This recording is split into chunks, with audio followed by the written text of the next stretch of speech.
ஒவ்வொரு இன்வெஸ்ட்மெண்ட்டும் ஒவ்வொரு பர்பஸை கொண்டிருக்கு அப்படின்னு சொன்னீங்க. இப்போ ரிஸ்கி இன்வெஸ்ட்மெண்ட்லாம் எதெல்லாம் சொல்லுவீங்க?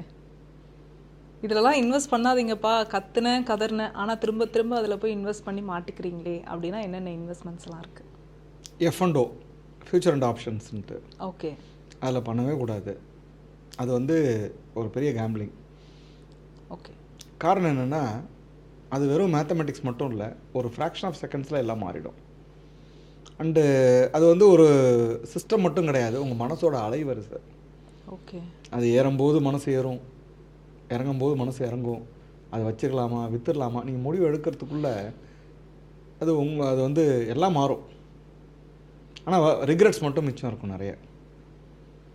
அதனால் அவ்வளோ அவசரமாக அவ்வளோ பயங்கரமாக பணம் சேர்க்க வேண்டிய அவசியம் கிடையாது. இருக்கிற ப்ராடக்டே நம்ம யூஸ் பண்ணலை ப்ராப்பராக. அதனால் ஒன்று படிப்படியாக ப்ராடக்டை யூஸ் பண்ணணும்.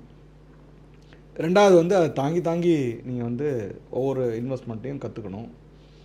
மூணாவது வந்து இந்த மாதிரி ரிஸ்கி இன்வெஸ்ட்மெண்ட்டில் பணத்தை விட்டுறக்கூடாது.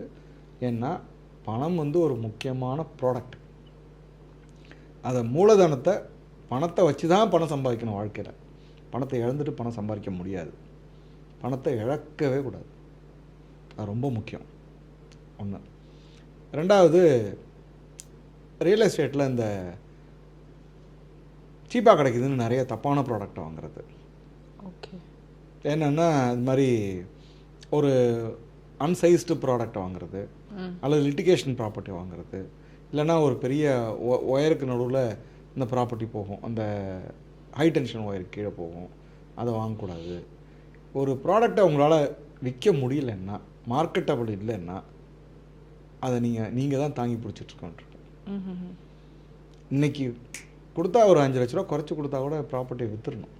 ஓகே. அதில் வந்து ஹை டென்ஷன் ஒயர், லிட்டிகேஷன், அதுக்கப்புறம் வந்து அதில் வந்து அந்த ஒரு டைமென்ஷன் சரியாக இல்லாமல் இருக்கிறது, இது எல்லாமே. அப்புறம் வந்து சுடுகாடு அங்கே இருக்கும்.